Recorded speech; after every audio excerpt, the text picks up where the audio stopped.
सब आगे चालू कर दियो।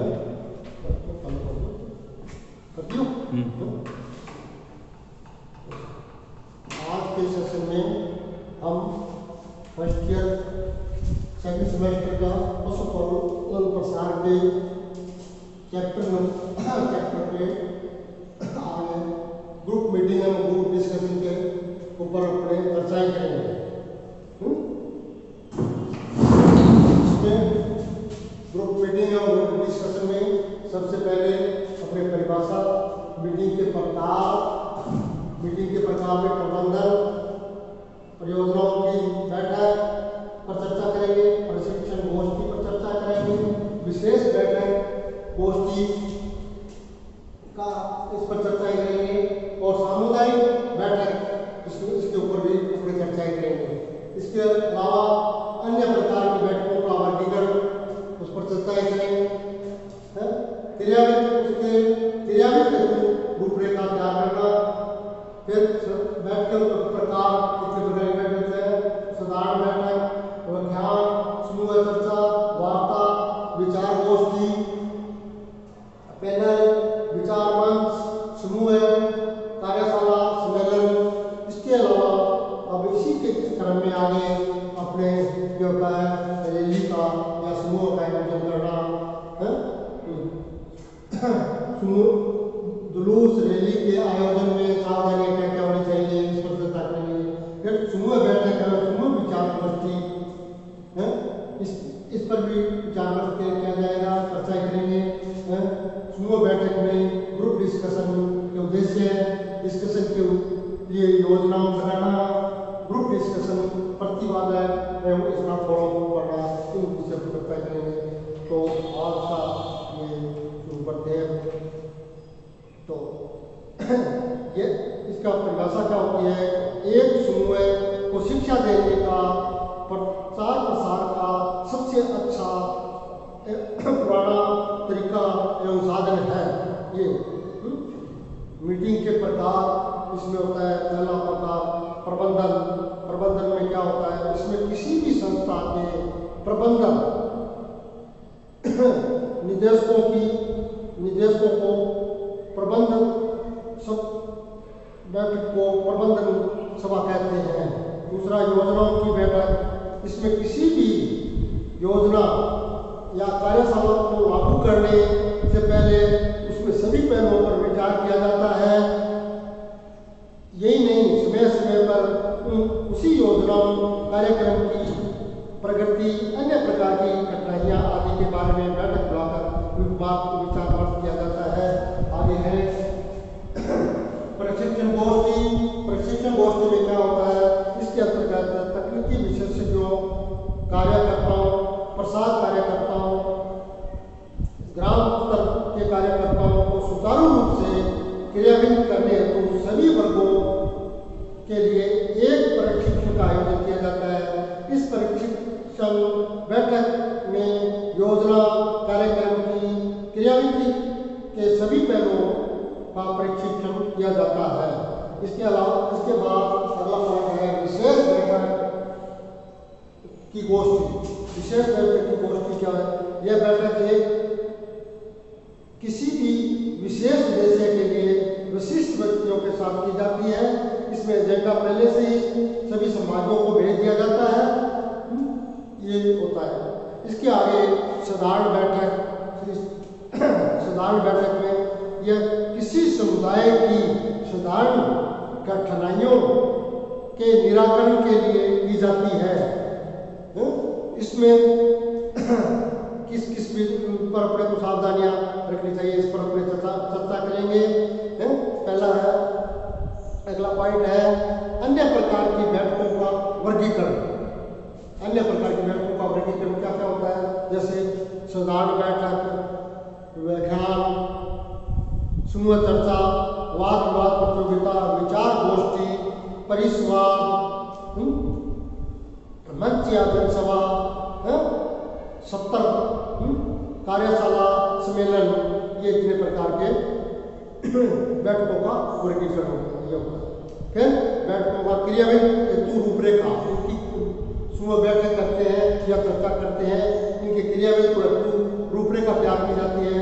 उस रूपरेखा में अपने को क्या क्या विशेष ध्यान रखना पड़ता है, इसमें निम्न पहलुओं पर चर्चा करते हैं। पहले बैठक के विषय में का चयन करना, बैठक की तारीख तय करना, बैठक का स्थल सुनिश्चित करना, बैठक की अध्यक्षता, प्रमुख प्रवक्ताओं का चयन करना, बैठक का प्रचार प्रसार, बैठक के सफल आयोजन के सभी पहलुओं की व्यवस्था करना, जैसे बैठक में हाल की सजावट, स्टेज बनाना, ओवरहेड प्रोजेक्ट, एलसीडी, माइक आदि की व्यवस्था करना।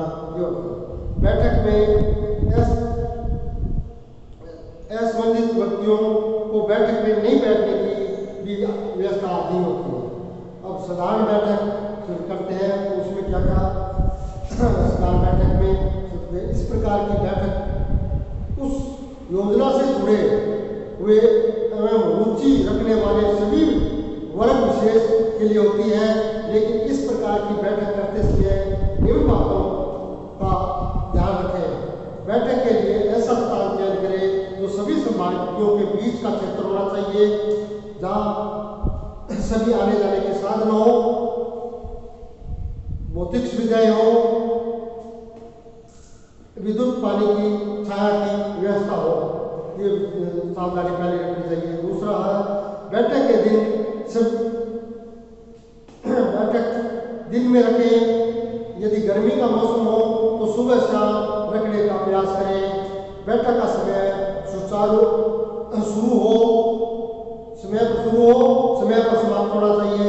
बैठक के विषय पर ही व्याख्यान हो, अन्य बातों पर डिस्कशन नहीं करना चाहिए। जो विषय दिया गया है उसी पर चर्चा होनी चाहिए। बैठक के समय आप किसी प्रकार का की व्यंग्यात्मक, नकारात्मक बहस से बचने का प्रयास करें। सुनने और देखने के साधन का विशेष रूप से उपयोग करें। बैठक में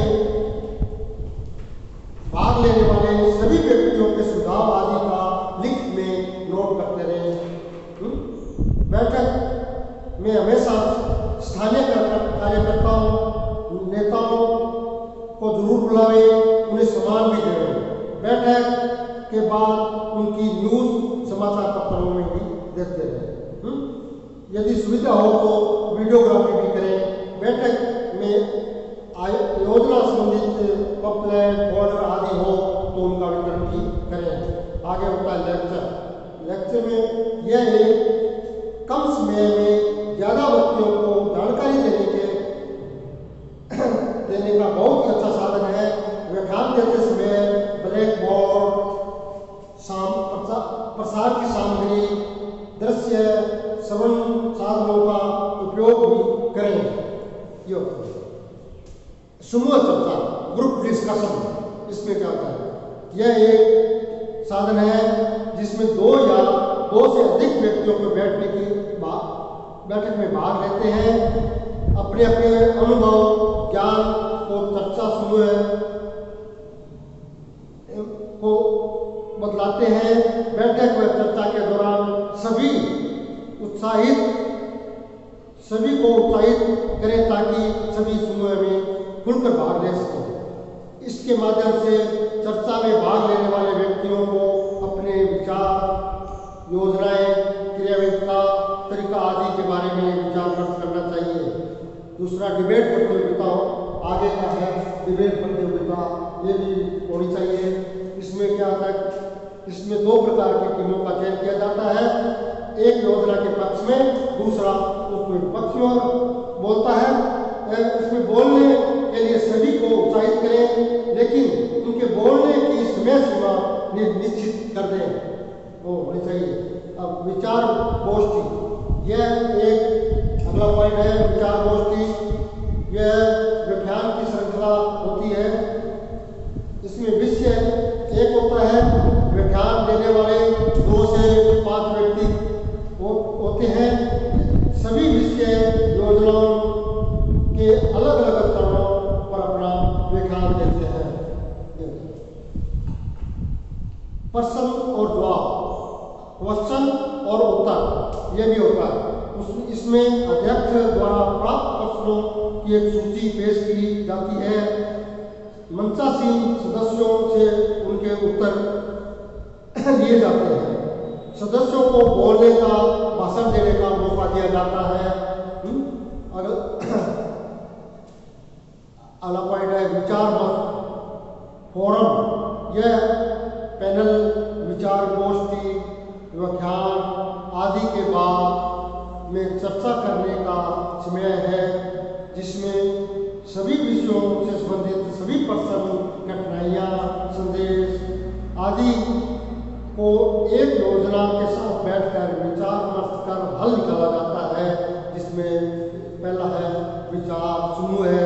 इसमें एक विचार समूह में क्या होता है, इसमें एक बड़े समूह को छोटे छोटे ग्रुप में विभाजित कर दिया जाता है। प्रत्येक ग्रुप में एक सचिव का चयन किया जाता है। उसमें उसके नवानिया और वल्लभनगर में चलने वाली स्कीमें, प्रदेश में पशुपालन के समग्र विकास हेतु नए केंद्रों की स्थापना, स्नातकोत्तर पशु चिकित्सा शिक्षा अनुसंधान संस्थान जयपुर में क्या क्या योजनाएं इनकी चलती है, इसके बारे में बताएंगे। पहला है पशु चिकित्सा या पशु मार्गदर्शन अधिकारी है। DNA फिंगरप्रिंटिंग के माध्यम से नस्ल पुष्टि परियोजना, राज्य स्तरीय खाद्य चारा विश्लेषण प्रयोगशाला, ऊँटों में होने वाले विभिन्न रोगों के आकलन के लिए रोग निदान उपकरणों, क्षेत्र में आधारित निदानों के सैंपलिंग तकनीकी के उद्देश्यों से ऊँटों में रोगों की पहचान, विविध पशुधन उत्पादन प्रणालियों के संजीव प्रदर्शन मॉडलों की स्थापना, अधिक अखिल भारतीय संबंधित बकरी उन्नयन अनुसंधान परियोजना, मगरा भेड़ उन्नयन परियोजना, जलवायु अनुकूलित कृषि प्रवर्तन नेटवर्क की परियोजना, गलगोटू पर नेटवर्क परियोजना, चारा संरक्षण के साथ साथ सेवन घास विकास, हरा चारा उत्पादन परियोजना। अगली जो परियोजनाएं हैं जैसी गो नस्ल जो उन्नयन योजनाएं हैं, उसमें है कांकरेज गोवंश प्रजनन फार्म, पशु अनुसंधान केंद्र कोडमदेसर में है। दूसरा साहिवाल गोवंश प्रजनन फार्म, पशु अनुसंधान केंद्र कोडमदेसर। राठी गो प्रबंधन फार्म, पशु अनुसंधान केंद्र बीकानेर लोहर। थार पार्कर गोवंश प्रजनन फार्म, पशु अनुसंधान केंद्र बीसवाड़ में है। गिर प्रजनन फार्म, पशु अनुसंधान केंद्र वल्लभनगर में। ये अपने गो नस्ल उन्नयन योजना परियोजनाएं चलती है या आगे परियोजना चलती है। इसका नेक्स्ट क्या पशु विश्वविद्यालय द्वारा परियोजनाएं चलाई जाती है। उसके बाद पशु चिकित्सा एवं पशु विज्ञान महाविद्यालय नवानिया एवं वल्लभनगर में क्या क्या योजनाएं चली उसके बारे में है। दक्षिण राजस्थान में पशु चिकित्सा के क्षेत्र में मानव संसाधन विकास केंद्र, सोनाड़ी भेड़ उन्नयन परियोजना, पशु रोग निदान उपचार देखभाल एवं जांच के लिए पशु चिकित्सा